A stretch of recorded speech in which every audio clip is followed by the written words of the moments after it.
Me dijo que no iba a luchar porque yo no podía costear ni a un pasante, y que aceptara el divorcio como un hombre. Lo dijo midiendo cada palabra, como si la vergüenza fuese sentencia. Ese martes, 14 de mayo de 2024, entendí que la pobreza no es falta de dinero, es que te nieguen el derecho a defenderte. La vi cerrar la carpeta azul con el mismo cuidado con que se cierra una caja fuerte. Andrea no temblaba. Yo sí. Teníamos 8 años de matrimonio, una hipoteca en Villa del Parque, un auto 2016, y un historial de domingos que ahora me parecían falsificados. No quiero pelear, Daniel. Quiero terminar bien, dijo, y deslizó las condiciones como si fueran una carta menú. Me quedo con el departamento, con el auto para no complicar mi traslado al trabajo, el 70% de los ahorros y una pensión por 5 años. Si firmas hoy, evito que mis abogados te hagan polvo. No le pregunté por qué el 70% y no el 60% o el 80%. Tampoco porque el tono de ayuda sonaba a veredicto. En su cara no había rastro de duda, había planificación. Estábamos en el comedor que yo mismo había restaurado. Piso flotante nuevo en enero, barniz mate, mesa de fresno que fabriqué en abril, 2 lámparas colgantes compradas en la calle Corrientes. Todo eso estaba en su inventario de botín. El café se enfrió entre nosotros hasta saber a hierro. Entonces me disparó la frase que venía preparando: sos profesor de carpintería en una técnica. Te admiro, pero sabes que a este nivel no jugás.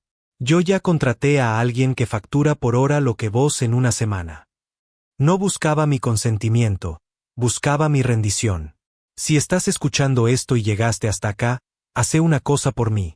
Suscríbete ahora mismo, deja tu like y contame en comentarios si alguna vez sentiste que alguien te quiso arrebatar hasta la dignidad.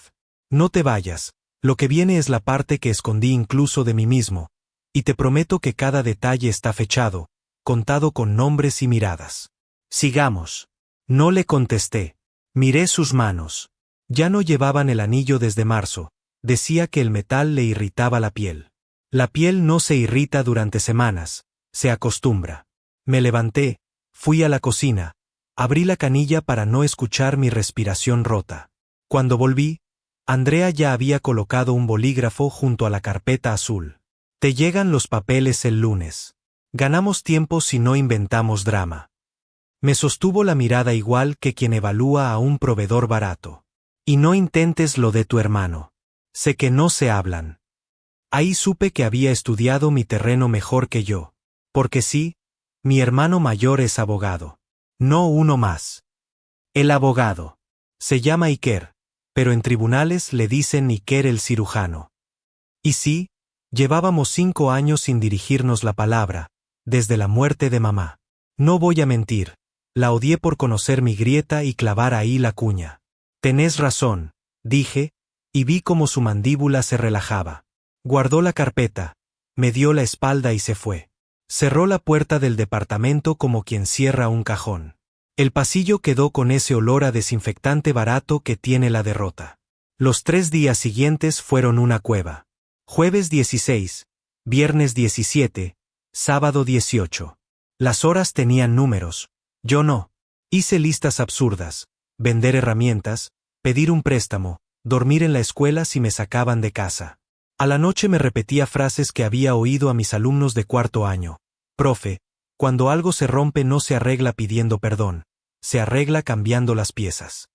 Pero, ¿qué pieza me faltaba a mí?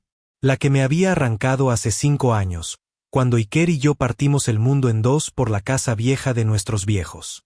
Yo quería conservarla, él quería venderla, repartir, rehacer su vida. No discutimos, nos incendiamos. Me juré no pedirle nada jamás. Y ahora me estaba hundiendo con el orgullo abrazado al cuello como un ancla. El domingo 19 fue el día en que toqué piso. A las 19:42, marqué su número. Seco. Sin ensayos. 2 tonos. Sí, dijo. La voz me perforó, no era la que recordaba de los asados, era la del pasillo de tribunales. Iker, soy Daniel. Silencio de cuchillo. Casi corté. Decime, soltó, sin ayuda. Y vomité todo. Las condiciones, la carpeta, el 70%, la pensión, la frase sobre mi sueldo, la mención a nuestro pleito, el comentario sobre él. No pedí perdón. No pedí nada. Solo conté, con fechas y con cifras. Del otro lado no respiraba nadie. ¿Cuándo y dónde?, preguntó al fin. Juzgado Civil 4, audiencia preliminar, martes 21, 9:30. No firmes nada, no contestes nada, no le escribas nada. Te veo ahí. Colgó. Dormí sin sueños. Martes 21 amaneció empapado. Llegué a las 9:10 con el traje gris que usé en el casamiento de mi primo y en el entierro de mamá. La sala olía a papel húmedo. Andrea estaba a la izquierda, impecable con un tailleur azul y el pelo recogido, acompañada de un hombre de barba prolija y reloj carísimo. Reían bajo, como quien calienta motores. Cuando me vieron, Andrea me saludó con una inclinación de cabeza que no llegaba a saludo. El abogado se acercó y me dijo, con una sonrisa de teatro: «Señor Varela, soy el doctor Camilo Ferrer. Revisamos su situación. Mi clienta está dispuesta a resolver esto de forma amistosa. Si firma, hoy mismo puede irse tranquilo». «Estoy esperando a mi abogado», respondí. Se rió como se ríe alguien que conoce la carta que te falta. «Por supuesto. Lo esperamos todos». Volvió a su mesa y yo clavé los ojos en el reloj que marcaba 9:28. Las puertas se abrieron a las 9:31. El murmullo, literal, bajó. Iker entró sin prisa, como si el pasillo fuese alfombra. Traje oscuro, corbata sobria, el maletín negro que papá le regaló cuando se recibió en 2006. No nos miramos. Se sentó a mi lado, apoyó el maletín, y recién ahí giró hacia Andrea. «No tiene que pagarme nada», dijo, tranquilo, en el tono que usa con los jueces. «Soy su hermano mayor». No hubo abrazo, ni palmada, ni reproche. Fue una declaración de jurisdicción. Ferrer parpadeó. Andrea perdió color medio tono. La jueza apareció 2 minutos después, golpeó con el mazo y pidió identificación. No voy a reproducir cada línea técnica. Sí voy a quedarme con las miradas. La de Andrea, que pasó de suficiencia a cálculo defensivo. La de Ferrer, haciendo scroll mental de estrategias. La de Iker, de hielo quirúrgico. Y la mía, que no era mirada, era supervivencia. Iker pidió la palabra. «Señoría, mi cliente intentó un acuerdo amistoso hasta el viernes a las 20. La parte actora trajo condiciones abusivas, con base en información económica distorsionada y con ocultamiento de activos. Traigo constancias». Andrea tensó la mandíbula. Ferrer pidió que constara su protesta por la sorpresa. «No es sorpresa, doctor. Es preparación», dijo Iker, y proyectó. Fechas: 12 de enero de 2023 al 4 de abril de 2024. Transferencias desde la cuenta compartida a una caja de ahorro a nombre de Andrea por un total de $51.700. Comprobantes de hotel: 17 de febrero, Hotel Astoria, $389. 23 de marzo, Hotel Metropol, $410. Restaurantes: 9 de abril, La Brasserie, 230. 15 de junio, El Oliveto, 275. Joyas: 3 de mayo, collar de 3.100. Todo debitado de la cuenta conjunta. Yo no sabía si respirar. Andrea levantó apenas la barbilla. «Transferencias entre cónyuges no son delito», dijo Ferrer. «Usar fondos conyugales para sostener una relación paralela sí puede ser delito de administración fraudulenta», respondió Iker. «Y sobre la relación, traigo constancias. Fotos. No pornografía, geometría de salidas. Andrea, de la mano con un hombre alto, 40 y pico, saco beige. Entrada al Metropol. Salida del departamento de la calle Virrey Ceballos. Un beso furtivo detrás de una columna del Centro Cultural San Martín. Fechas. Horarios. Yo había dado clases esas tardes. No soy delincuente», dijo Andrea, por primera vez sin coraza. «Era infeliz». Iker no la miró. Infelicidad no autoriza a robar. La jueza pidió orden. Ferrer pidió un receso. Iker negó con la cabeza. Aún no, señoría. Falta algo. Proyectó un documento escaneado. Una autorización de transferencia por $35,000 a favor de Andrea, supuestamente firmada por mí, de fecha 13 de marzo de 2024. Pericia caligráfica privada concluye que la firma no corresponde a mi cliente. Solicitamos pericia oficial y remitimos antecedentes al fuero penal por presunta falsificación. No sentí la sangre en las piernas. La jueza cruzó las manos. Doctor Ferrer, su clienta quiere manifestar algo. Mi clienta se reserva, dijo él, pero su tono ya no era el mismo. Era el de un bombero con un vaso de agua. No se trataba solo de dinero. Se trataba del guión que Andrea había escrito para mí. No podés pagar era la primera línea. Tu hermano no te va a ayudar era el giro. Te saco hasta el aire era el clímax. Pero ahora el escenario había cambiado, y lo vi en la forma en que apretó los labios, como quien mastica vidrio. Iker, sin subir la voz, añadió, además, la parte actora usó correos del trabajo de mi cliente para obtener ventaja en licitaciones internas. Remito copias. Esto podría afectar la situación laboral de ambos. Andrea lo miró como se mira a un depredador que sabe dónde dormís. No quiero que esto suene a bravura. Yo estaba roto. La mitad de mí quería que todo terminara, que me dieran lo que sea, que me dejaran quedarme con una cama y 2 sillas. Pero la otra mitad estaba tomando notas. Fechas, importes, firmas. Iker pidió que constara que renunciábamos a cualquier reclamo sobre bienes privativos míos anteriores al matrimonio, la parte del departamento que pagué con la herencia de mi abuelo, y que estábamos abiertos a un acuerdo, siempre y cuando Andrea devolviera el dinero y reconociera por escrito las maniobras. Eso es extorsión, dijo Ferrer. Eso es un acuerdo, contestó Iker. La audiencia terminó en un empate técnico. La jueza dispuso una nueva fecha, ordenó pericias y sugirió a las partes reflexionar. Salimos a las 11:05. En el pasillo, la gente hablaba en murmullos. Iker cerró el maletín. Yo abrí la boca para decir gracias, pero él habló primero. No lo hago por vos, dijo. Lo hago por el apellido. No supe si quería abrazarlo o escupirle. Opté por nada. Te llamo cuando tenga los resultados de la pericia. Hasta entonces, silencio total. Y se fue. El ascensor lo tragó como si fuera un secreto del edificio. Esa tarde, 21 de mayo, a las 15:12, recibí un mensaje de Andrea. ¿Podemos hablar sin tus shows? No contesté. A las 17:47, otro. Te propongo algo razonable. Hablemos. Me repetí la instrucción. Silencio total.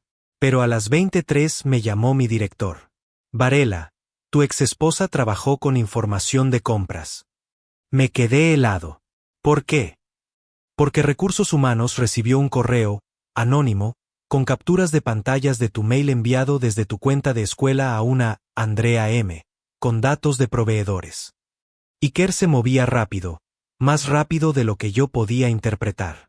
Esa noche, a las 22:19, lo llamé. ¿Mandaste vos eso? Mandé a todos, dijo. Si me piden nombres, doy nombres. ¿Y si me echan? Si te echan, te consigo un perito contable para que les hagas juicio. No te preocupes por eso ahora. Preocúpate por no escribirle. Cortó. No fue un héroe. Fue un bisturí. Y un bisturí no te abraza, te abre. El jueves 23 recibí los primeros resultados de la pericia caligráfica privada. Alta probabilidad de falsedad en la firma atribuida al señor Varela. Iker me citó el viernes 24 en su estudio, piso 12, calle Tucumán. No había fotos familiares, ni diplomas colgados a lo fanfarrón. Una mesa vacía, una biblioteca precisa, un reloj que no hacía ruido. Me senté y no hablé. Quiero que entiendas algo, Daniel, dijo, separando carpetas. Ella eligió el camino de arrasar. Yo voy a arrasar el de ella. Y cuando quede polvo, quiero que decidas si querés respirar ese polvo o abrir las ventanas. No quiero destruirla, dije. Quiero que me deje vivir. La destrucción es la forma más rápida de obtener silencio, contestó, como si leyera un manual. Volví a casa con esa frase hueca resonando como una moneda en una lata. En el ascensor me crucé con la vecina del quinto A, Paula, que llevaba bolsas del súper. Te vi en tribunales, soltó, sin filtro. Yo también estoy en pleno divorcio. Le sonreí con ese tipo de sonrisa que no existe. ¿Querés que te recomiende abogada?, me dijo, levantando su celular para buscar un contacto. No, gracias, respondí. Yo tengo un cirujano. La semana siguiente fue una sierra eléctrica. Iker notificó formalmente el pedido de pericia oficial. Ferrer, con la solvencia del que cobra por hora, presentó excepciones. Andrea me mandó un audio largo a las 2:13 de la madrugada del 28 de mayo, mitad llanto, mitad amenaza. No sabes con quién te metes, Dani. Te van a ver como un resentido. Voy a quedarme con todo igual. Tu hermano no te va a salvar. Borré el audio. Lo volví a escuchar. Lo borré otra vez. En mi cabeza empecé a escribir un mapa de fantasmas. 2018, compra del auto. 2021, el primer viaje de trabajo a Mendoza. 2023, la alergia al anillo. 2024, la carpeta azul. El 3 de junio me llamó Ferrer. Tu hermano es una locura. Está enviando resúmenes del caso a la prensa. Si esto sale, todos perdemos. No sabía que Iker jugaba también con periodistas. Yo no manejo a mi hermano, respondí, y me sorprendió oírme tan honesto. Colgué y lo llamé a él. Vas a filtrar. No hoy, dijo. Primero la pericia. Después el resto. ¿El resto? Daniel, te pedí silencio por vos. Te pido otra cosa, que cuando empiece, no me pidas que pare. Sé que estás ahí, del otro lado de la pantalla, y que te preguntas si todo esto puede ponerse peor. Sí. Y si llegaste hasta acá, hace una pausa mínima. Suscríbete y activa la campanita, porque en la próxima parte te voy a contar el primer giro que nadie vio venir, el que cambió los papeles de víctima y victimario en un solo correo de 11 líneas. Y quiero leerte. ¿Vos habrías dejado a tu hermano hacer cirugía o le habrías cortado la mano? El giro llegó como llegan las cosas que cambian una vida. A destiempo. Lunes, 10 de junio, 7:56 de la mañana, correo de una casilla desconocida, asuntosinternos@metropolisconsulting.com. Asunto, confidencial, Andrea M. El cuerpo decía, somos del área de cumplimiento. Recibimos documentación donde su exesposa habría accedido a información de proveedores educativos para favorecer a un tercero. En nuestro sistema, figura un usuario que operó desde su red doméstica el diciembre de 04 a las 22:17. Adjuntamos log. Por resguardo, preferimos mantener reserva. Necesitamos saber si autoriza compartir esto con su representación legal. Adjuntaron un PDF con direcciones IP, horarios, ubicaciones, el nombre del tercero, Mariano Valls, jefe de Andrea en la consultora. Si eso era real, no hablábamos solo de fotos y cenas, hablábamos de tráfico de información. Llamé a Iker sin saludar. Lee tu mail, le dije. Ya lo vi, contestó. Venite. Cuando llegué, ya había impreso todo, subrayado. Es el primer dominó, dijo. Si este cae, el resto se acomodan solos. No quiero que se acomoden solos contra mí, respondí. No quiero quedarme sin trabajo. Te dije que si te echan, te defiendo, repitió, casi aburrido. Ahora escúchame a mí. Esa mujer apostó a tu pobreza y a nuestra ruptura. Los dos pilares eran falsos. Vamos a derribarlos delante de ella. No me creyó nadie cuando dije que no sentí satisfacción. Lo que sentí fue vértigo. Había una pendiente delante y mi hermano aceleraba. Y yo, por primera vez, imaginé la posibilidad de ganar. No sabía todavía que ganar, en nuestro diccionario, no iba a significar lo que creíamos. La audiencia del 18 de junio empezó como cualquier otra. Mis manos frías, el pasillo repleto, el murmullo previo a que llamen a las partes. Andrea llegó 10 minutos antes, con un vestido gris y ese bolso negro que siempre usaba para viajes de trabajo. Ferrer la acompañaba con papeles en mano, revisando sin parar. Yo no llevaba carpeta. Iker sí. Negra, delgada, con una cinta roja. La jueza abrió la sesión y le cedió la palabra a mi hermano. Señoría, antes de continuar con el orden previsto, solicito incorporar prueba nueva recibida el día 10 de junio de 2024 a las 7:56 horas, enviada por el área de cumplimiento de una consultora privada. Ferrer se enderezó. Andrea miró de reojo. Iker proyectó el correo, con remitente, asunto, cuerpo, todo. Después, uno a uno, los logs, fecha, hora, dirección IP, ubicación. Y el nombre de Mariano Valls, jefe de Andrea. La evidencia sugiere que la señora M. Varela accedió desde su domicilio conyugal a sistemas internos para transferir información de proveedores educativos a un tercero, beneficiando a su empleador. Esto podría encuadrar en administración fraudulenta y violación de secretos comerciales. Andrea apretó los labios. Ferrer levantó la voz. Objeción: esta prueba no ha sido peritada ni validada por perito oficial. La jueza lo miró con cansancio. Doctor, aquí no estamos resolviendo lo penal, pero sí puedo admitirla como indicio en el marco civil. Prosiga, doctor Varela. Iker cambió de diapositiva. Ahora eran capturas de pantallas de correo, adjuntos con nombres como proveedores-2024-confidencial XLS enviados desde la cuenta de Andrea al dominio de Mariano. Fechas: abril y mayo, mientras yo daba clases en la escuela. Estos envíos coinciden con adjudicaciones de contratos por más de $250,000 a la empresa del señor Valls. Tenemos copias de los contratos y fechas de pago. Es decir, uso de bienes y recursos conyugales para beneficiar a un tercero sin consentimiento del cónyuge. Andrea habló, y su voz por primera vez no sonó segura. Eso no es lo que parece. Yo solo reenvié material para revisión. Para revisión de un amante, interrumpió Iker. El murmullo en la sala se volvió espeso.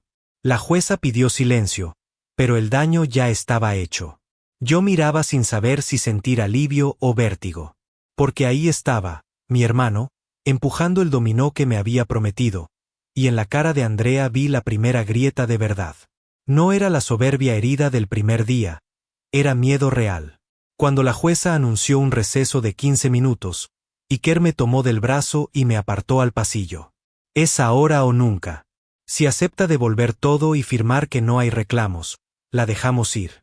Si no, le tiramos el resto. ¿El resto? Daniel, todavía no mostré la pericia oficial de la firma falsa, ni la relación completa de transferencias, ni el informe de gastos personales con fondos de la cuenta conjunta. Y tengo algo más, pero lo reservo para el final. ¿Qué más?, pregunté, sintiendo que me faltaba aire. Lo vas a ver si insiste. Andrea y Ferrer salieron del baño de mujeres 5 minutos después. Ferrer tenía el gesto tenso, Andrea evitaba mi mirada. La jueza llamó a reanudar.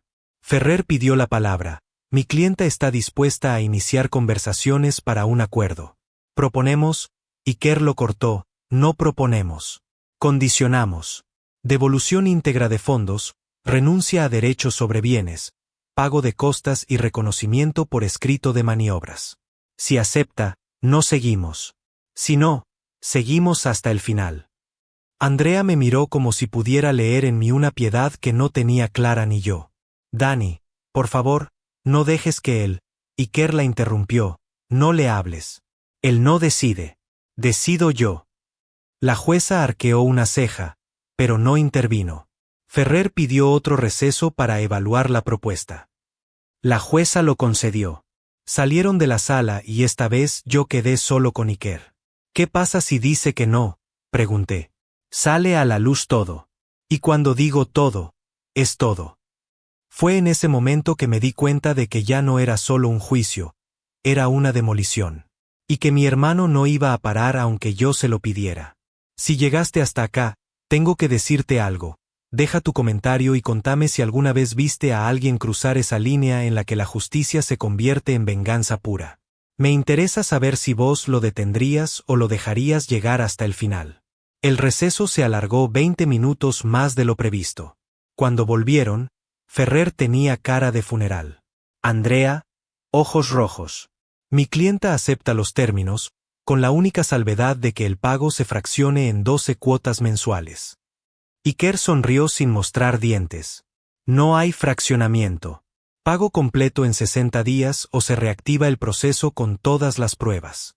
El acta se firma hoy. Andrea bajó la cabeza. Está bien, dijo, casi inaudible. Ferrer pidió que constara que el acuerdo era sin reconocimiento de responsabilidad penal, pero todos sabíamos que eso no iba a detener a Iker si decidía ir por más. La jueza, con gesto de alivio, ordenó redactar el acta. Firmamos a las 13:27.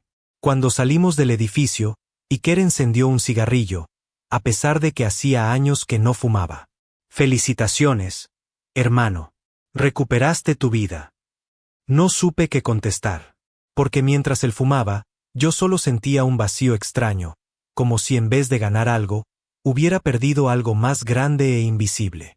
No lo sabía en ese momento, pero ese vacío iba a crecer en los meses siguientes, alimentado por cada paso que Iker daría más allá del acuerdo, en un territorio donde ya no se trataba de mí, sino de su propia guerra. Y fue ahí donde empezó la parte que no estaba en mi plan. Cuando el verdugo, satisfecho, decide seguir cortando. Salimos del juzgado ese 18 de junio y yo pensé, iluso, que todo había terminado. Andrea había firmado, había aceptado devolver el dinero, había renunciado a la casa, y habíamos cerrado ese capítulo frente a una jueza. El aire frío de la calle Corrientes me golpeó como una señal de alivio. Pero a Iker no lo vi aliviado, lo vi encendido.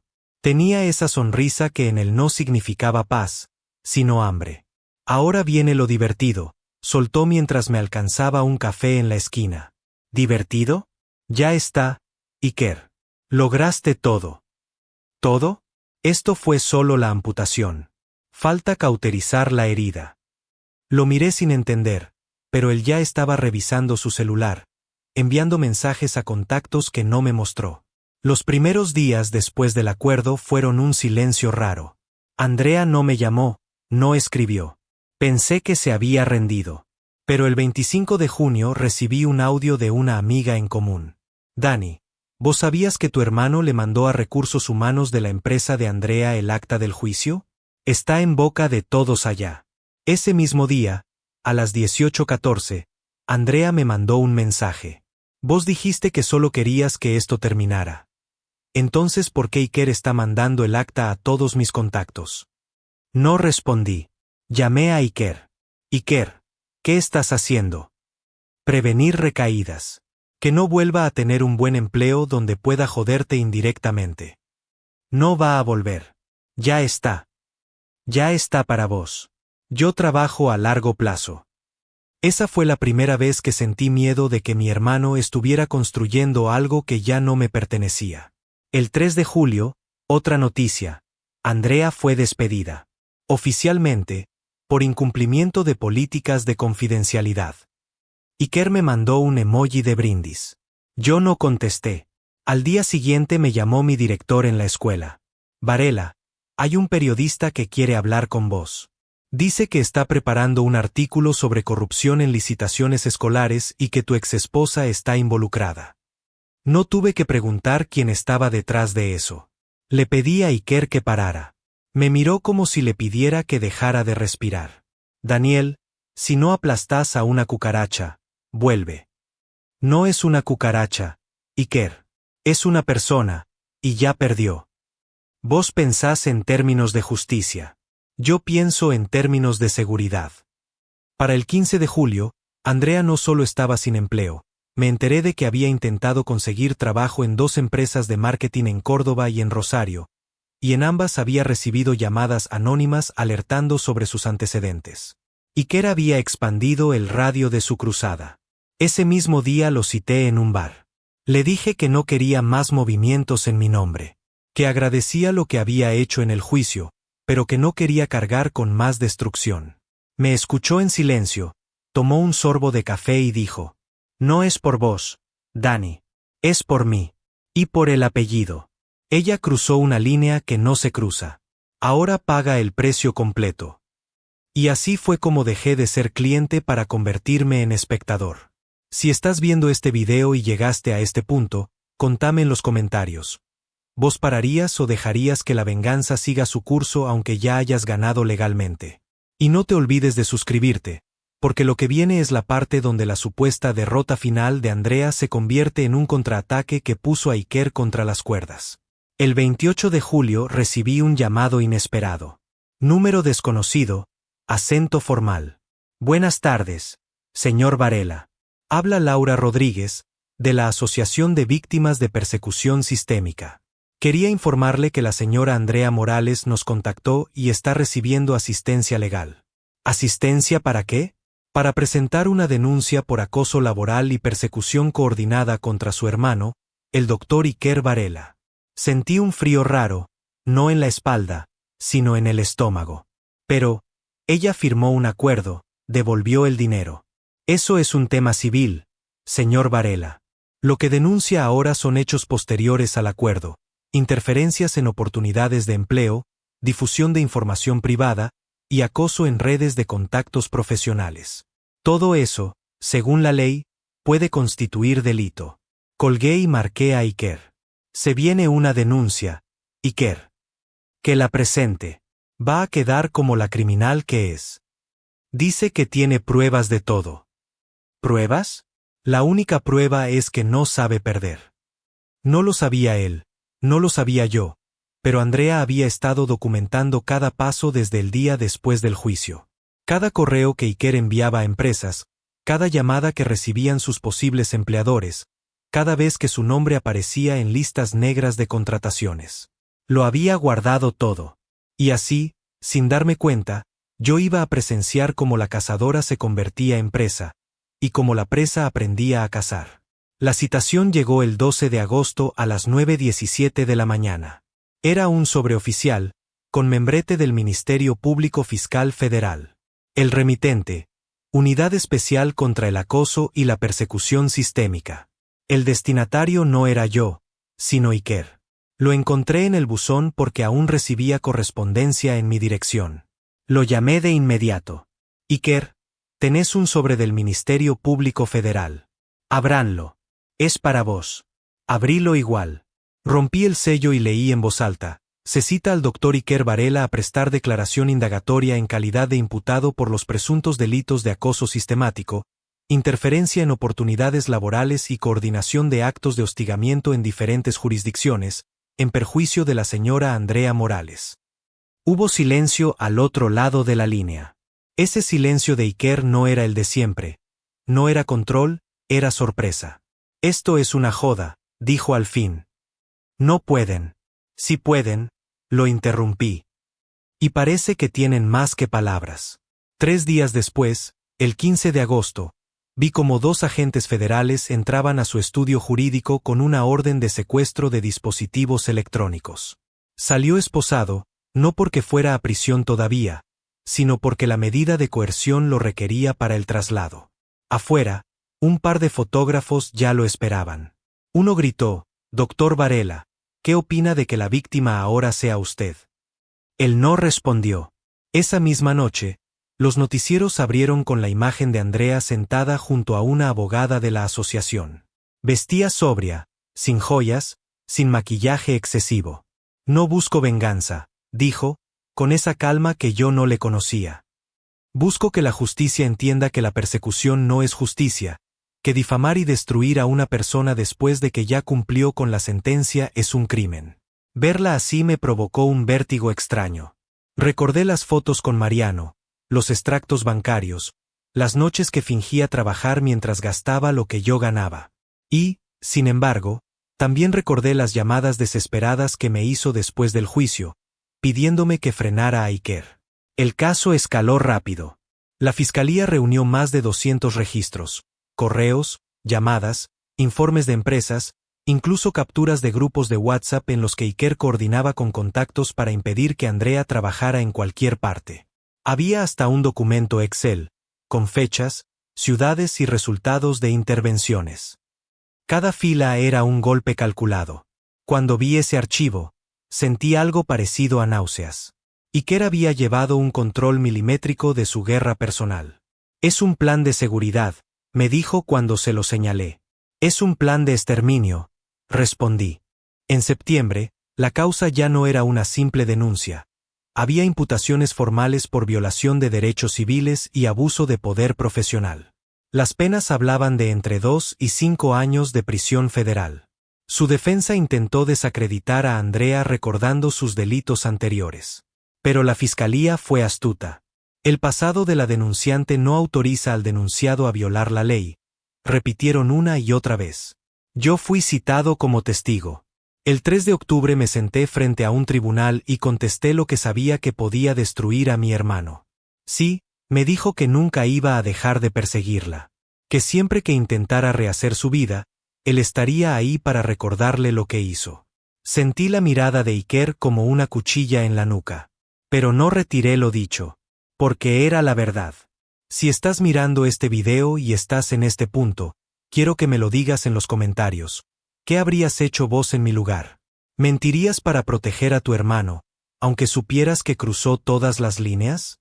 Suscríbete y activa la campanita, porque lo que te voy a contar ahora es cómo ese juicio terminó destruyendo todo lo que quedaba de mi familia. El juicio comenzó en enero del año siguiente. Andrea se presentó como testigo principal. Nada de gritos, nada de ataques personales. Solo relató, con fechas, copias y testigos, cada uno de los pasos que Iker había dado. El fiscal proyectó mensajes de audio donde él decía, aunque pase una década, yo me voy a encargar de que nunca se levante. El jurado escuchaba sin pestañear. La defensa intentó pintar a Iker como un justiciero que defendía a su hermano de una mujer manipuladora. Pero la estrategia era un boomerang.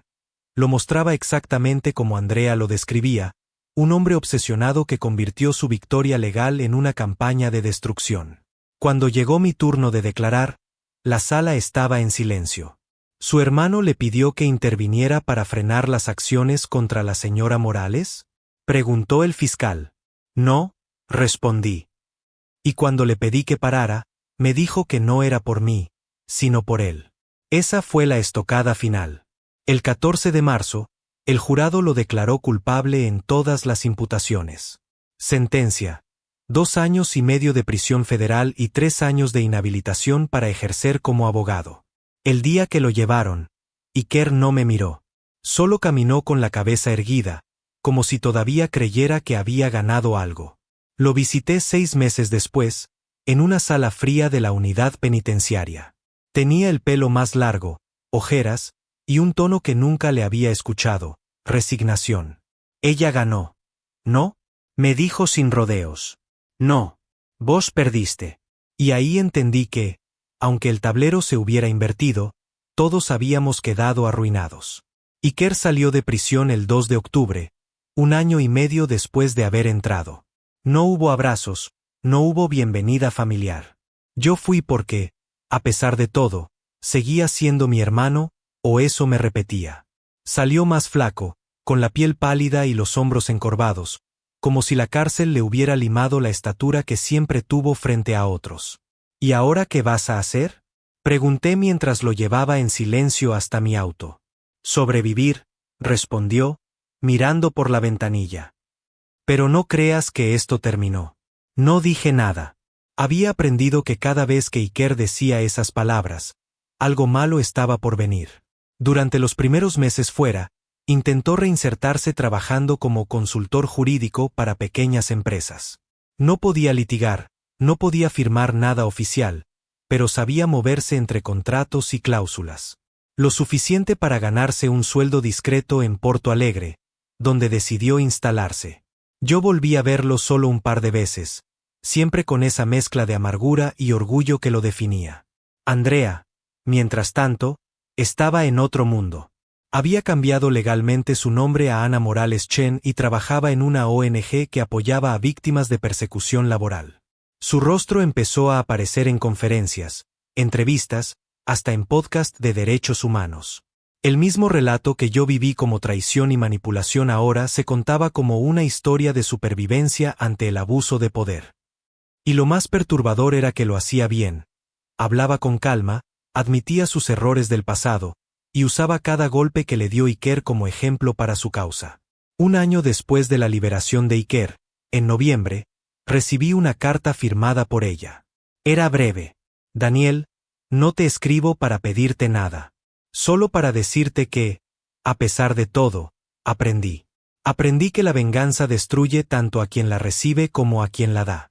Tu hermano y yo somos pruebas vivientes de eso.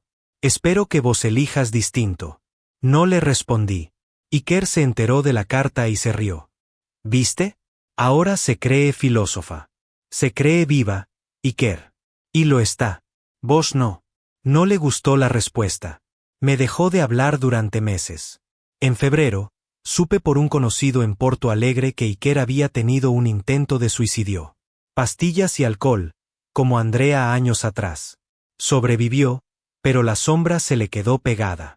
No volvió a trabajar y empezó a vivir de ahorros, cada vez más encerrado en su departamento. Yo, mientras tanto, seguía en mi taller, haciendo mesas y sillas para familias que nunca conocería. Tenía la casa pagada, algo de dinero en el banco y un silencio que a veces parecía paz, y otras veces, castigo. Si estás viendo este video, déjame un like si llegaste hasta acá y contame en los comentarios. ¿Crees que alguien puede realmente reconstruirse después de pasar por una guerra así, o las cicatrices te condenan para siempre? Lo último que supe de Andrea fue este año.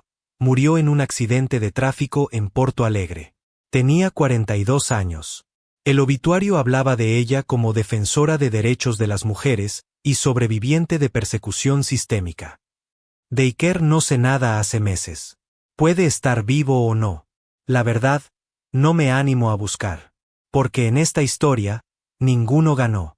Ella murió como heroína reescrita, él como villano arruinado, y yo, sigo acá. Vivo, pero vacío. No sé cómo empezar a describir lo que pasó después de la muerte de Andrea. La noticia me llegó un martes por la mañana, 11:06, mientras ajustaba una bisagra en una alacena encargada por una pareja joven. El teléfono vibró en el banco de trabajo. Era un mensaje de Lucía, una compañera de la escuela. ¿Viste la noticia de Ana Morales Chen? La foto adjunta era un recorte digital de un diario brasileño. El titular decía: Defensora de Derechos Humanos muere en accidente de tráfico en Porto Alegre. Debajo, la foto que tantas veces había visto en entrevistas. Andrea, con el pelo más corto, blusa blanca, una expresión tranquila, casi pedagógica. Me quedé mirando la pantalla hasta que la notificación desapareció. No sé cuánto tiempo estuve así, pero cuando volví en mí, la bisagra seguía floja. Terminé el trabajo de forma automática, entregué la pieza y regresé a casa. El resto del día fue un desierto mental. A la noche, sentado en el taller, puse sobre la mesa la carta que me había enviado un año antes. No estaba arrugada, no estaba rota. La había guardado como se guarda algo que no querés recordar pero tampoco querés perder. La releí 3 veces. Lo que me sorprendió no fue lo que decía, sino lo que no decía. No había rencor en esas líneas. Tampoco disculpas completas, pero sí un reconocimiento de que todos habíamos pagado. A la mañana siguiente, decidí llamar a Iker. Llevábamos meses sin hablar, y parte de mí pensó que quizás él no sabía nada. Me atendió al tercer tono, con voz ronca. Ya lo sé, dijo, antes de que pudiera hablar. ¿Cómo estás? No lo sé. No siento nada. Ese no siento nada era peligroso en Iker. En el pasado, esa frialdad era el preludio de un movimiento, una acción calculada. Pero ahora sonaba hueco, como si ya no quedara combustible para nada. ¿Vas a ir al funeral? Pregunté. No. No sería bien recibido. Y no quiero que me usen para otro titular. No todo es prensa, Iker. Para ella lo era. Hasta el último día, todo lo que hacía estaba diseñado para un público. No supe si estaba hablando de Andrea o de sí mismo. Los días siguientes fueron una avalancha de homenajes a su figura pública. Los medios repetían la narrativa de la mujer que venció a su acosador y se convirtió en un faro para las víctimas. Cada nota omitía convenientemente la parte en que ella había vaciado nuestras cuentas, falsificado una firma y usado mi trabajo para beneficiar a un tercero. Nadie quería esa versión. No encajaba con la heroína de conferencias. Me descubrí sintiendo algo incómodo. No era rabia, no era alivio, era envidia. Envidia de que ella, con todo lo que había hecho, lograra cerrar su historia como alguien reconstruida, mientras que yo seguía aquí, moviendo madera y evitando conversaciones profundas. El 20 de marzo, una semana después de su muerte, recibí un sobre sin remitente. Dentro había una memoria USB y una nota: «Lo vas a querer ver». No había firma. Me tomó un par de horas decidirme a abrirla. En la computadora, encontré carpetas con audios, documentos y videos. Reconocí inmediatamente la voz de Andrea, grabaciones de sus últimos meses, algunas en conferencias, otras en entrevistas privadas. Pero lo que más me llamó la atención fueron 3 archivos de texto titulados Cartas no enviadas. La primera estaba dirigida a mí. No era muy distinta de la que me había mandado antes, pero más cruda. En ella admitía que muchas de sus charlas y apariciones eran una forma de reapropiarse de la narrativa, aunque eso significara simplificar o maquillar la verdad. Decía que no esperaba mi perdón, pero que quería que yo supiera que, a su manera, había intentado vivir con lo que hizo. La segunda carta era para Iker. Esa sí que era distinta. En ella lo acusaba de haberse enamorado de la persecución, de haber convertido un ajuste de cuentas en una identidad.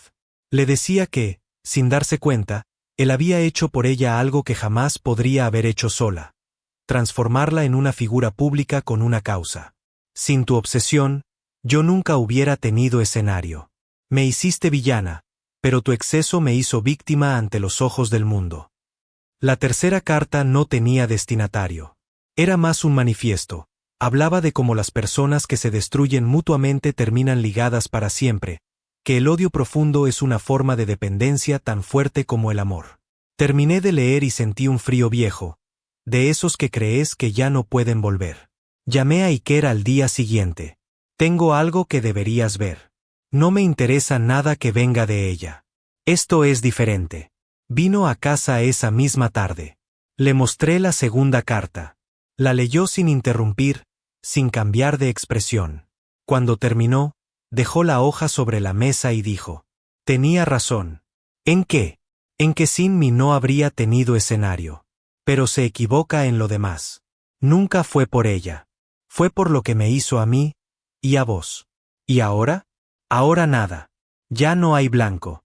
Por un momento creí que era el cierre que necesitábamos. Pero esa noche, antes de irse, se detuvo en la puerta. «Dani, vos sabés que no voy a poder vivir sin un enemigo». Esa frase me persiguió semanas enteras. A finales de abril, Iker empezó a involucrarse en casos de asesoría estratégica para empresarios y políticos locales.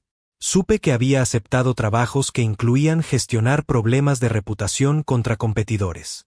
Es decir, hacer lo mismo que le hizo a Andrea, pero ahora como servicio pago. Cuando le pregunté si no había aprendido nada, me contestó: «Aprendí que la gente paga muy bien por la crueldad». Y ahí fue cuando lo entendí. Iker nunca se vio a sí mismo como un justiciero.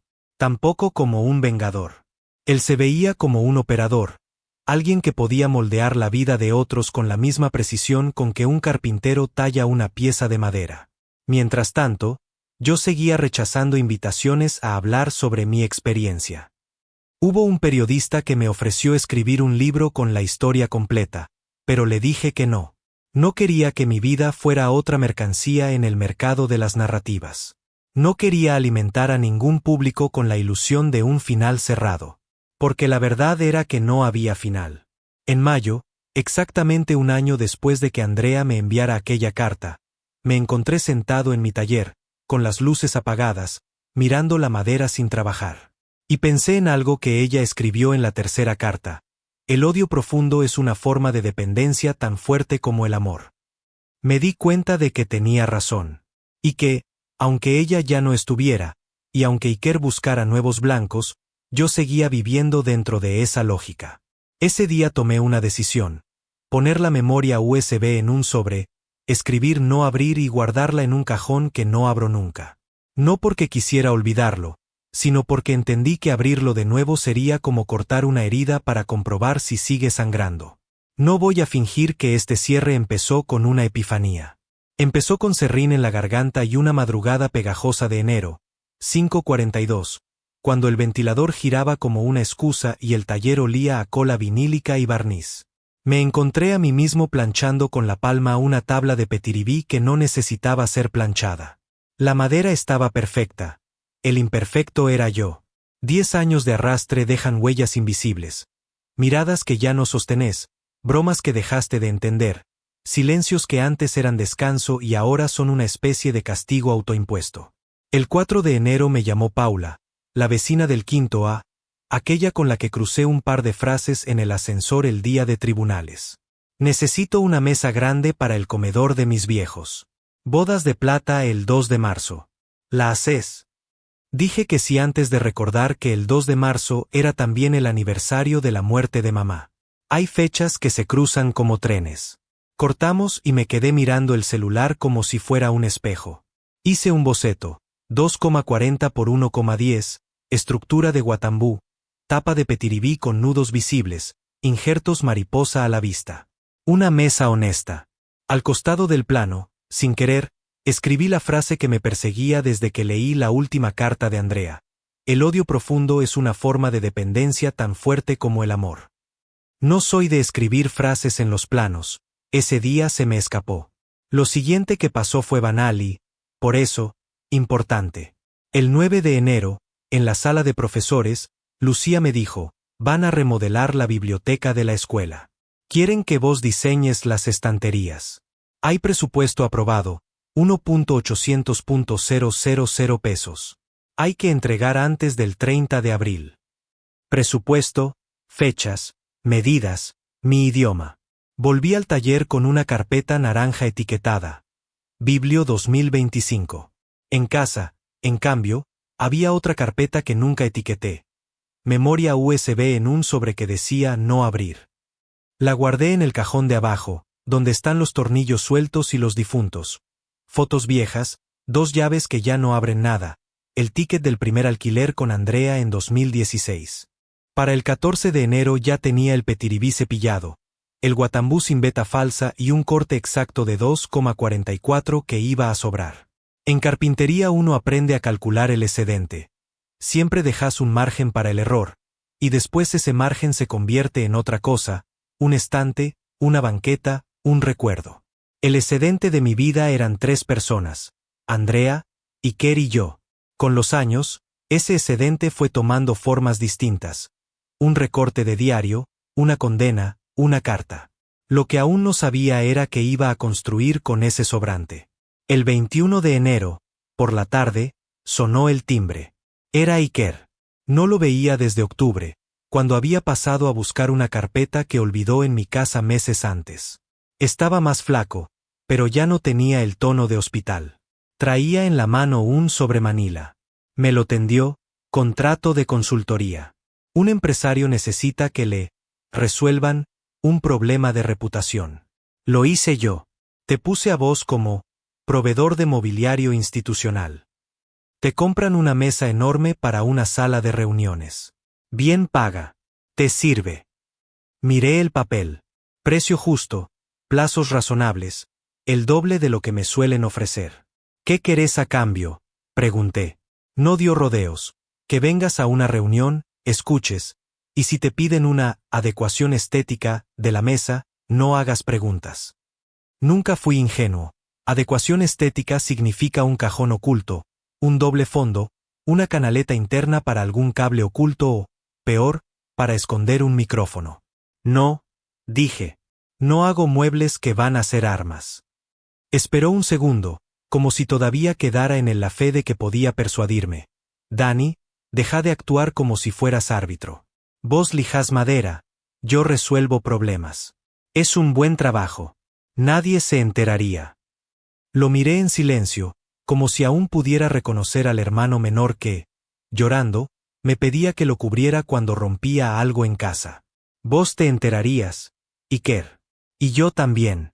Y eso alcanza. Se encogió de hombros. No todos tienen el lujo de vivir de la limpieza de su conciencia, dijo, y entendí que su frase era un boomerang. Tampoco él tenía ese lujo. Antes de irse dejó el sobre la mesa. Si cambias de idea, firmalo y mándalo. No lo toqué. Quedó ahí, como un insecto patas arriba, toda la noche. A la mañana siguiente lo metí en una bolsa, caminé hasta el buzón del edificio y lo tiré. No fue una declaración, fue un reflejo. Y ahí empezó, sin mi permiso, el cierre. El 24 de enero tuve la primera reunión con la directora por la biblioteca. Quería estanterías que inviten a quedarse, mesas bajas, y un rincón de lectura para pibes de primero. Le propuse una estructura modular que se pudiera reconfigurar en verano para talleres y en invierno para estudio. Me dijo que sí. Esa noche dibujé las uniones, cola de Milano semicubierta, ensamblaje tradicional, nada de herrajes de metal a la vista. Que lo que sostiene sea lo mismo que se ve, anoté. Y me di cuenta del gesto. Estaba diseñando una biblioteca como yo no había sido capaz de diseñar mi vida.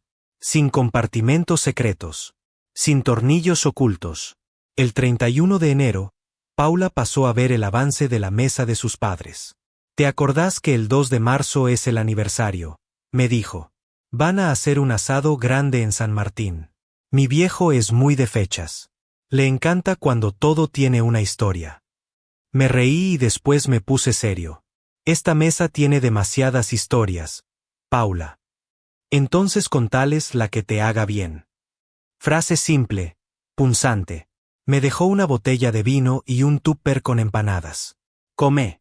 Y si alguna vez querés hablar de todo, golpea. ¿Sobre qué exactamente? Sobre ese cajón que no abrís. No le pregunté cómo sabía. Febrero avanzó con ritmo de lluvia. Entre el 3 y el 18, Buenos Aires fue una ducha de verano. El serrín se pegaba a la piel. El 9 me llamó Lucía. Nos aprobaron una donación privada para la biblioteca, condicionada a que le pongamos un nombre. ¿Quieren? Sala Andrea Morales. ¿Te molesta? Me quedé mudo. ¿De dónde sale la donación?, pregunté. De una fundación brasileña que lleva su nombre. Parece que, después de su muerte, varias organizaciones juntaron plata para proyectos educativos. La condición es que no se politice el acto. Sentí un pinchazo de ironía. Andrea, la que drenó nuestra cuenta para pagar hoteles, financiando estanterías donde chicos leerán en voz baja. No me molesta, dije al fin. Pero quiero que el cartel no diga víctima. Que diga aprendizaje, punto. Lucía entendió. Ponemos, aprender es reparar. ¿Te sirve? Me sirvió demasiado. El 12 de febrero decidí abrir el cajón. No la USB. Otra cosa. Saqué el extracto bancario del 23 de marzo de 2024, ese que probaba que me habían robado a plena luz. Lo miré sin bronca por primera vez. Pensé, esto es un resto de obra. Una astilla con mi sangre. Sí, pero también una pieza que me recuerda cómo no ensamblar de nuevo. Lo guardé en una carpeta nueva. Restos. Adentro puse también la copia de la condena de Iker, 14 de marzo, 2 años y medio, una foto impresa del diario brasileño con la muerte de Andrea, y el boceto de mi mesa del 2 de marzo. Llamé a esa carpeta, lección. El 18 de febrero fui al cementerio de Chacarita. No suelo ir. Las placas son una bibliografía del dolor ajeno y yo no manejo bien esas bibliografías. Llevé un ramo barato para mamá y me senté un rato al pie del nicho. Le conté, sí, en voz baja, como un idiota, que su hijo mayor había perdido su título, que su nuera había muerto en otro país y que su hijo menor seguía aquí, lijando madera como quien se lija a sí mismo. No esperaba respuesta. Lo que tuve fue otra cosa, la sensación de estar, por fin, hablando con alguien que no quería vencerme ni salvarme. Salí con el sol pegándome en los párpados y un pensamiento que se clavó como un clavo bien dado, hacer algo útil con lo inútil. El 22 de febrero doné, en silencio, 1.200.000 pesos del dinero que recuperé de Andrea al programa de becas de oficios de la escuela. Nadie sabe que fui yo. Pedí que se usara exclusivamente para comprar herramientas para los pibes de cuarto y quinto que no pueden pagarlas. Serruchos japoneses, formones decentes, prensas. El recibo quedó en la carpeta lección. No porque me gusten los papeles, porque me conozco, y sé que, en un mal día, voy a dudar de haber hecho algo bueno. Quise dejarme una prueba. El 2 de marzo entregué la mesa de Paula. Sus viejos lloraron. No exagero, lloraron. La apoyamos en el comedor a las 11:17. El padre, Héctor, puso la mano en el borde y dijo: mi viejo era tornero. Si viera esto. Paulina me miró con esos ojos que miran como escuchando. ¿Venís al asado?, preguntó ella. Dudé. Hace años que evito mesas donde hay gente que se quiere. Acepté, por primera vez en mucho tiempo. A las 14:06 brindamos. A las 16:21 se acercó una prima de Paula, psicóloga, de esas que preguntan sin invadir. ¿Sos el que hizo la mesa? ¿No? Asentí. Qué lindo cuando lo que sostenemos es también lo que somos, dijo. Casi me río. Porque pensé en Iker, en mí, en Andrea, y supe que lo que nos había sostenido no era lo que éramos, sino lo que fingíamos ser. Ahí está el error de diseño. El 7 de marzo la escuela inauguró la biblioteca. Las estanterías estaban llenas de libros nuevos que olían a tinta fresca. En el acto, la directora dijo 2 frases que quiero citar completo porque me ordenaron cosas por dentro. Aprender no es olvidar lo que se hizo, sino hacer algo distinto con lo que se sabe. Y, nombrar es reconocer. Esta sala lleva el nombre de una persona que hizo daño y fue dañada, que cayó y se levantó, que fue culpable y también víctima. No vamos a discutir el grado, vamos a insistir en el verbo, aprendió. Que sea contagioso. Aplaudieron. Yo aplaudí con las manos llenas de astillas invisibles. El cartel decía: Sala Andrea Morales Chen. Debajo, en letras más pequeñas: aprender es reparar. En ese momento entendí que el cartel no era para ella. Era para mí. El 12 de marzo, a las 23:14, Iker me llamó borracho por primera vez en años. No era su estilo. Dijo algo que me heló: vos arreglaste la escuela con plata de ella. Con plata mía recuperada de ella, corregí. Es lo mismo, insistió. No hay purificación. O se cobra o se perdona. Vos querés las dos. Pensé mucho esa noche. Pensé en cómo las personas obsesivas simplifican la moral para sobrevivir a sus propios actos. Iker necesitaba que yo fuera hipócrita para no verse monstruo. Y yo necesitaba que él no volviera a armarme un enemigo. Al final, le dije la verdad más torpe: no es lo mismo. Lo sabés. Cortó. El 16 de marzo ocurrió algo que cambió el ángulo de cámara de mis días. Me crucé con Mariano Valls, el jefe de Andrea, en un bar sobre Corrientes. Estaba encorvado sobre un cortado, solo, con una carpeta abierta. Dudé en acercarme. Fui. Soy Daniel, dije. Tardó un segundo en enfocarme. Me miró como se mira un accidente que uno provocó y niega. No tengo nada que decir, soltó. Yo sí, respondí. No te voy a gritar, no te voy a pegar, no te voy a denunciar. Quiero preguntarte algo que nadie me va a responder si no es vos. ¿Qué viste en ella que yo no vi? Lo desarmé. Esperó una agresión, encontró una pregunta. Bajó la vista. Ambición, dijo al cabo. Esa clase de ambición que no se puede confesar. Quería salir de su vida. Yo fui el atajo. Y cuando alguien quiere atajos, no ve a quién pisa. ¿Y vos? Dije. ¿Qué querías? Se rió sin dientes. Yo quería ganar un contrato. Lo ganaste. Asintió con amargura. Y perdí el resto. No supe si sentir compasión o desprecio. Elegí lo único que tenía a mano: salir. En la puerta, él me pidió algo que me sorprendió: no me perdones. No me uses para sentirte moralmente superior. Hicimos lo que hicimos. Pagamos. Vos aún estás a tiempo de vivir. No esperaba que mi villano secundario me diera una frase útil. La anoté en el teléfono porque tengo mala memoria para lo esencial. El 20 de marzo recibí un mail de la fundación brasileña que donó los libros. Nos dijeron que usted es el carpintero a cargo. Queremos encargarte un atril itinerante para charlas de lectura. Honorarios a convenir. Respondí que sí, pero que el atril iba a tener una condición: no llevaría nombres. Iba a ser de todos y de ninguno. Aceptaron. Lo hice en cedro, con un herraje antiguo que me consiguió un ferretero de Valvanera. Entregué el 5 de abril. Fue la primera pieza que construí sin pensar en mi propia biografía. El 9 de abril me llamó Paula. Salimos a caminar. Caminamos por agronomía. Ella habló de su trabajo, de su madre. Yo hablé de mis estanterías y de una clase que salió bien. Evité el tema. A mitad de vuelta me detuvo. ¿Cuánto tiempo pensás esconderte detrás de muebles? Hasta que me alcance la madera, dije, medio en broma. Me sonrió. Te va a sobrar madera si seguís así. No insistió. Lo agradecí. El 11 de abril a las 7:02 me despertó un mensaje de voz de Iker. Me ofrecieron volver al colegio de abogados como asesor técnico, ad honorem. Es un gesto. Quieren limpiar imagen institucional. Acepté. No le contesté. Horas después mandó otro. Sé que pensás que soy irrecuperable. No lo soy. Nadie lo es. Le escribí, decilo ahí, no a mí. Hace un año de silencio útil. No busques enemigos. Vino la respuesta que temía, ¿y si el enemigo soy yo? Me quedé mirando la pantalla como si fuera un vidrio que no quiero pasar por miedo a cortarme. Borré el chat. No como rechazo, como defensa. El 19 de abril terminé la primera fase de la biblioteca.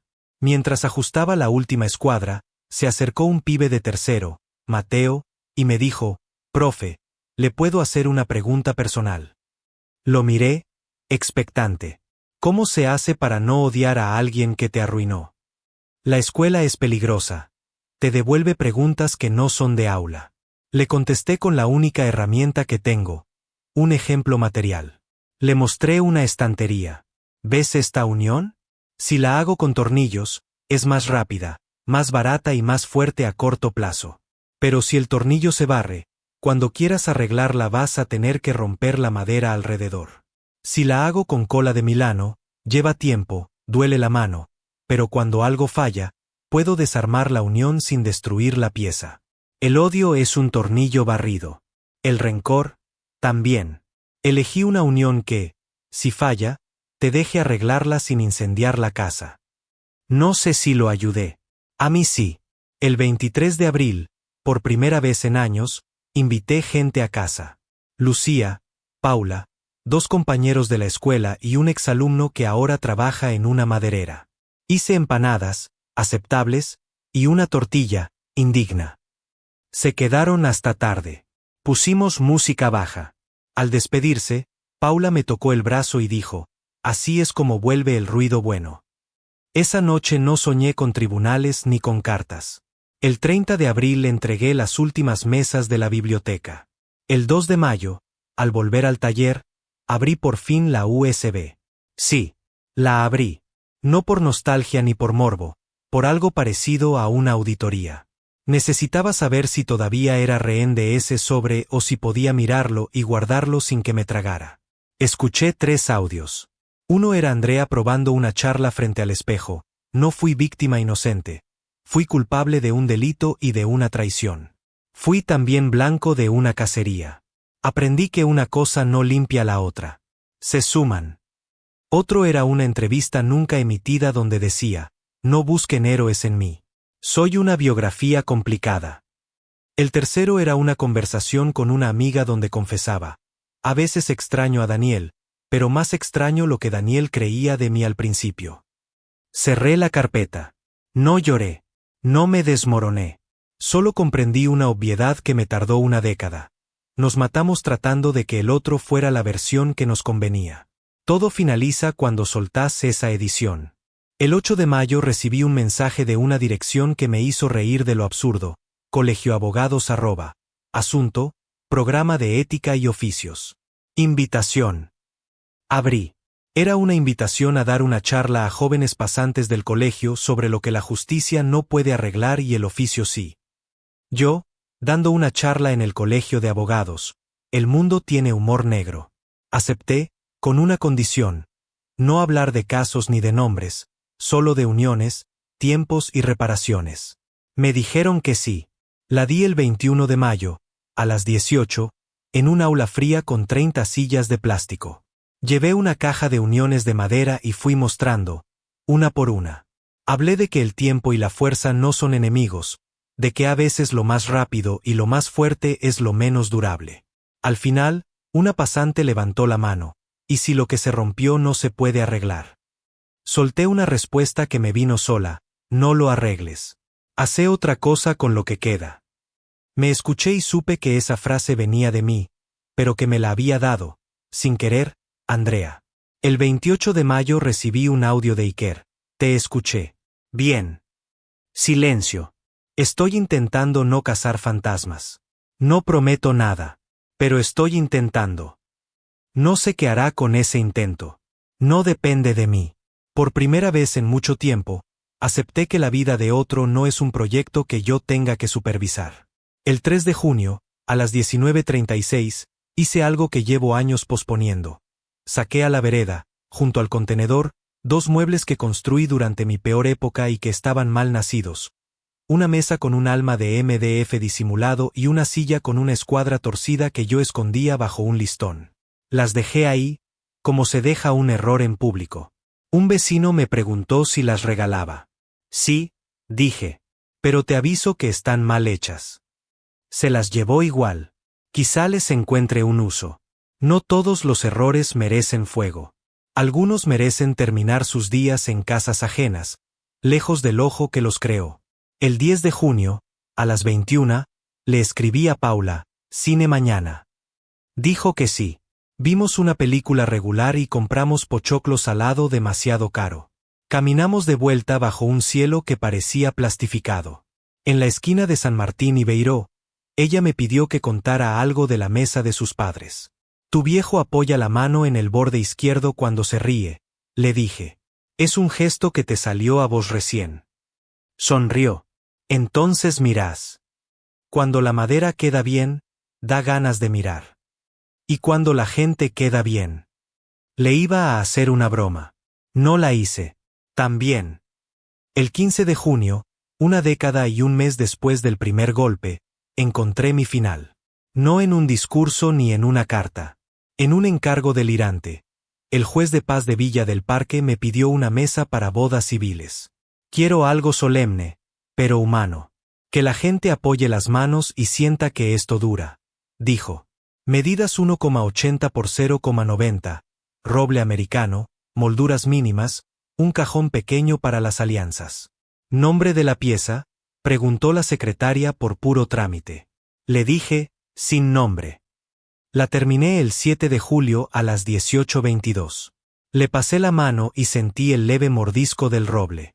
Me imaginé las firmas, las manos temblorosas, los ojos brillantes.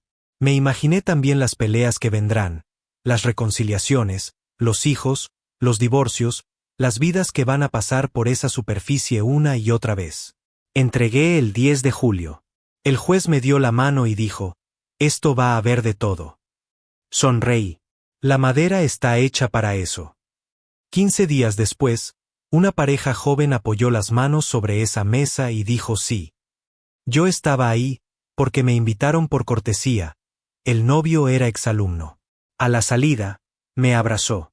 Profe, gracias por enseñarme a usar el serrucho y por no reírse cuando dije que quería hacer sillas para vivir. Le deseé suerte. De reojo, me encontré con el espejo de una puerta y vi a un tipo cansado, con un poco de canas, que estaba ahí sin miedo. Ese es mi cierre. Volver a estar en lugares donde la vida pasa sin miedo a que se rompa. Porque se va a romper igual. La diferencia es que ahora sé repararla, o al menos que no romper de nuevo. Sé que llegaste hasta acá porque querías un final contundente, una reflexión moral, un golpe que deje silencio. Te la doy, pero no en formato de sentencia, ya tuve demasiadas, sino de inventario. Aprendí que justicia y venganza pueden tener idéntico rostro al principio, se diferencian en el después. La justicia termina cuando termina el proceso. La venganza necesita alimentarse, o muere. Aprendí que el dolor se disfraza de método. Iker llamó seguridad a su necesidad de dominar. Andrea llamó reconstrucción a su necesidad de pertenecer. Yo llamé oficio a mi miedo a la intimidad. Los tres tuvimos razones. Ninguno tuvo excusa. Aprendí que pedir perdón no repara, pero habilita. Pagar tampoco repara, pero frena. Lo único que repara es hacer algo distinto con lo que queda. Aprendí que hay dinero que, si no se gasta en algo bueno, gasta a quien lo guarda. Aprendí que nombrar importa. Nombrar Sala a una biografía complicada fue mi manera de decir que no voy a esconder lo feo para exhibir lo lindo. Todo junto. Sin tapas falsas. Y aprendí algo más, lo más difícil, que yo no soy el juez de estas vidas. Soy el narrador. Y como narrador, lo único que puedo hacer es elegir los ángulos, cuidar el ritmo, decidir dónde cierro. Cierro acá. El 1 de agosto, 19:03, apagué las luces del taller. Afuera estaba fresco. Caminé hasta la plaza, me senté en un banco y vi a 2 pibes practicando skate. Uno se cayó, el otro lo levantó sin decir nada. Me reí. Un perro me olió los zapatos. En el bolsillo, el celular vibró. Era un mensaje de Paula. Mate. Le puse, dale. Caminé de vuelta. Subí por las escaleras, porque el ascensor estaba ocupado por una señora con un carrito. En el descanso entre el tercero y el cuarto, me di cuenta de que llevaba 3 días sin pensar en Andrea ni en Iker. No es que se hubieran ido, habían bajado de volumen. Abrí la puerta de casa y el olor a madera seca me abrazó como se abraza algo que, por fin, no te pide nada. No soy un héroe, no soy un mártir. Soy un tipo que entendió tarde, pero entendió. Que ganó un juicio y perdió a su familia. Que aprendió a hacer mesas que sostienen gente que no conoce. Que donó plata que le pesaba y recibió a cambio algo que no sabía que buscaba. Una forma de estar. Que ahora mismo está tomando mate con una mujer que, si quiere, se quedará, y si no, se irá, y no por eso se derrumbará el edificio. Esa es la verdad incómoda que querías. No hay redención cinematográfica. Hay hábitos. Yo elegí algunos nuevos. Apagar el teléfono a las 22:30. No contestar mensajes que llegan con olor a pólvora. Devolver herramientas prestadas. No hablar mal de alguien que ya no se puede defender. Llevar pan a la reunión aunque nadie me lo pida. Revisar mis uniones antes de culpar la madera. Y, de vez en cuando, abrir el cajón, mirar la carpeta lección y cerrarla sin temblar. Te dejaría acá, pero te debo algo más, la última invitación. Si este relato te tocó en algún lugar, hace ahora, justo ahora, 3 cosas. Suscríbete para que esta comunidad crezca. Deja un comentario contándome qué harías hoy con lo que queda. Una sola frase. Compartí este video con alguien que esté a punto de confundir justicia con venganza. No porque yo necesite números, esto ya me cambió. Sino porque quizás, en un feed perdido, le llegue a alguien que está con la mano en el tornillo equivocado. Y si ese alguien lo afloja a tiempo, valió la pena cada tabla, cada carta, cada noche. Cierro con lo único que sé hacer. Un gesto simple. Pongo una gota de aceite de lino en un paño y la paso, despacio, por la mesa del comedor. La veta se levanta apenas, como piel que recuerda que está viva. El aceite no tapa las marcas, las hace brillar. Ojalá nuestras marcas aprendan a hacer lo mismo. Apago las luces. Del otro lado de la puerta suena el timbre. Es Paula con el mate. Digo ya voy y voy. No hay más venganza que esa. Seguir. No hay más justicia que esta. Cuidar lo que tengo en las manos. Y mañana, a las 7:15, abriré el taller, encenderé la sierra circular, mediré 2 veces, cortaré una, y repetiré la frase que ahora me salva, que lo que sostiene sea lo mismo que se ve.